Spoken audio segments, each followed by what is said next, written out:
Hello, dear listeners. I hope you are doing well today.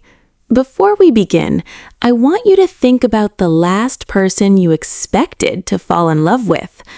Someone who slowly became part of your days, part of your routine, part of your heart. Sometimes love does not arrive with fireworks. Sometimes it arrives from the house next door. My name is Sophie, and I never meant to love my neighbor. 3 years ago, I moved into a small house at the end of Maple Street. I was 28, living alone, starting over. My engagement had ended 6 months earlier. The man I planned to marry had left me for someone else. After that, I made a promise to myself. No more love, no more heartbreak, no more dreams that could be broken. I wanted peace, nothing else. The first morning in my new house, I walked outside with a cup of coffee, and that's when I saw him. He was standing in the garden next door, watering flowers, wearing an old blue shirt. His dark hair was messy, and he was singing badly, very badly. I tried not to smile. Then he noticed me. He raised his hand. "Good morning." I waved back. That was it. Nothing special. Or so I thought. The next morning, he was there again, and the morning after that, and the morning after that. Every day. Always smiling, always friendly. Never pushing, never flirting. Just kind. One evening, I was carrying groceries into my house. A bag suddenly ripped. Everything fell onto the driveway. Apples, bread, milk, everywhere. Embarrassed. Before I could react, someone was already helping me. Lucas, my neighbor. "Looks like your groceries are trying to escape." I laughed softly. For the first time in months, I laughed. A real laugh. After that, we started talking more often. 5 minutes became 10, 10 became 30. Soon, talking to Lucas became my favorite part of the day. Some evenings we sat on opposite sides of the fence, watching the sunset, talking about anything, everything, life, dreams, movies, childhood memories. One night he asked me, "What makes you happy?" The question surprised me.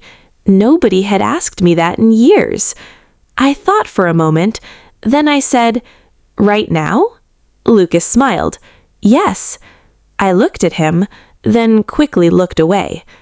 Hesitating, these conversations. His smile grew wider, and for some reason, my heart started beating faster. That scared me very much, because I knew where this road could lead, and I had promised myself never again. For the next few weeks, I tried creating distance. I answered messages later, ended conversations earlier, avoided looking at him too long, but none of it worked. Every morning, I still looked for him. Every evening, I still hoped he would appear by the fence. One rainy afternoon, there was a knock at my door. I opened it. Lucas stood there, holding 2 cups of coffee, water dripping from his jacket. "Just thought you might need this." I don't know why, but something inside me changed in that moment. Something I had been fighting for months. That night, lying in bed, I finally admitted the truth. I was falling in love with my neighbor, and that terrified me, because I had no idea he was hiding a secret that could destroy everything. The next evening, Lucas looked at me differently, more serious, more nervous. Then he quietly said, "Sophie, there's something I need to tell you." And suddenly, I was afraid of what came next. "There's something I need to tell you." For a moment, I forgot how to breathe. Lucas looked nervous, more nervous than I had ever seen him. The smile he usually carried was gone. His eyes were fixed on the ground, and suddenly, I knew whatever he was about to say was important. "What is it?" I asked softly. Lucas took a deep breath. "I've been offered a job." I blinked. "A job?" He nodded. "In Seattle." My heart sank. Seattle was over 1,000 miles away. I tried to smile. I really did. "That's wonderful." But my voice didn't sound wonderful. It sounded broken. Lucas noticed. Of course he noticed. He always noticed everything. "You're upset." "No," I lied. Then I looked away, because both of us knew the truth. For months, Lucas had become part of my life, part of my mornings, part of my evenings, part of my happiness. And now he was talking about leaving. "When do you go?" Lucas swallowed hard. "In 2 weeks." 2 weeks. Only 2 weeks. The words echoed in my mind. That night, I couldn't sleep. I kept staring at the ceiling, thinking about Lucas, thinking about the fence between our houses, thinking about his smile. And for the first time, I admitted something to myself. I didn't just like him. I loved him. The realization terrified me because it had come too late. The next few days felt strange. Every moment suddenly felt important. Every conversation felt precious. Every smile felt like something I might never see again. One evening, Lucas and I sat outside watching the sunset. The sky was painted orange and gold. Neither of us spoke for a while. Then Lucas smiled. "You know, this neighborhood is going to feel very different without you." I laughed softly. "Without me? You're the one leaving." He looked at me, really looked at me, and something changed in his expression. Something warm, something vulnerable. "Sophie?" His voice was barely above a whisper. "Can I tell you something?" My heart started racing. "Of course." Lucas hesitated. Then he smiled sadly. "Meeting you was the best thing that happened to me this year." My heart nearly stopped. I wanted to say something, anything.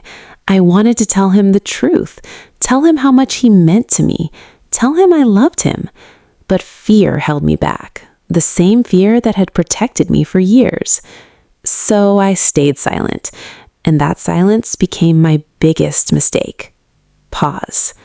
3 days later, I walked outside with my coffee, just like every morning, but Lucas wasn't there. No smile, no wave, nothing. I looked toward his house, and that's when I saw it. A moving truck. My stomach dropped. No, no, no! This wasn't supposed to happen today. I ran across the street. The front door was open. Boxes were gone. Furniture was gone. Everything was gone. Pause. A neighbor noticed me standing there. "He left early this morning." The words hit me like a storm. "He left?" The neighbor nodded. "Before sunrise." I stood there frozen, unable to move, unable to think. The man I loved was gone, and I had never told him. Then the neighbor handed me something. A delivery driver dropped this off. I looked down. It was a small envelope.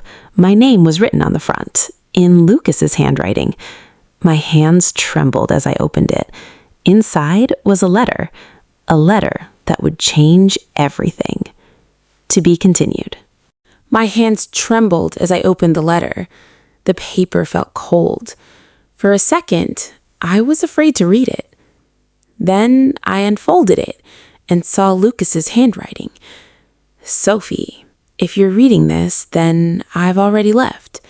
And if I've already left, it means I wasn't brave enough to tell you these words face to face." My heart started beating faster. I kept reading. "The truth is, I didn't move next door by accident." I froze. What did that mean? My eyes moved down the page. "I met you 2 years ago at a bookstore downtown. You probably don't remember, but I do." Suddenly, a memory appeared. A rainy afternoon, a crowded bookstore, a stranger helping me pick up books after I accidentally dropped them. Silence. Lucas. It had been Lucas. I remembered your smile. I remembered your kindness, and somehow I never forgot you. Tears filled my eyes. I never planned to fall in love, but every conversation with you made it impossible not to. My vision blurred. The words became harder to read because tears were falling onto the paper. Then I reached the final paragraph, and my heart stopped. I love you, Sophie. I think I have loved you for a very long time. But after what you've been through, I never wanted to pressure you, so I stayed silent. Maybe that was a mistake. Maybe not. But if there's even a small chance that you feel the same, call me. At the bottom of the letter was a phone number and one final sentence. I'll answer no matter what time it is. I stared at those words again and again and again. Then I grabbed my phone. My fingers shook as I dialed the number. Once, twice, 3 times. No answer. I tried again. Still nothing. The phone went to voicemail. For the first time that day, I cried. Not quietly, not politely. I cried like someone losing something precious. Because maybe I had waited too long. The next morning, I couldn't focus. I couldn't eat. I couldn't think. Then, around noon, my phone rang. Silence. Unknown number. My heart nearly exploded. I answered immediately. Hello? For a moment, nothing. Then I heard a familiar voice. Sophie? It was Lucas. Silence. Neither of us spoke. Neither of us knew how to begin. Finally, I laughed through my tears. You idiot. Lucas laughed too. That's fair. Then silence returned, but this time it felt warm, not painful. Sophie? Yeah? Did you read the letter? I smiled. Every word. And there it was, the question, the one both of us feared, the one both of us needed. Deep breath. I closed my eyes, then finally said the truth. The truth I should have said weeks ago, months ago, maybe even years ago. I love you, too. For a few seconds, I heard absolutely nothing. Then Lucas exhaled, a long breath he probably had been holding for months. Relieved. You have no idea how happy that makes me. Tears rolled down my face, but this time they felt different, lighter, warmer, hopeful. 3 weeks later, there was another knock at my door.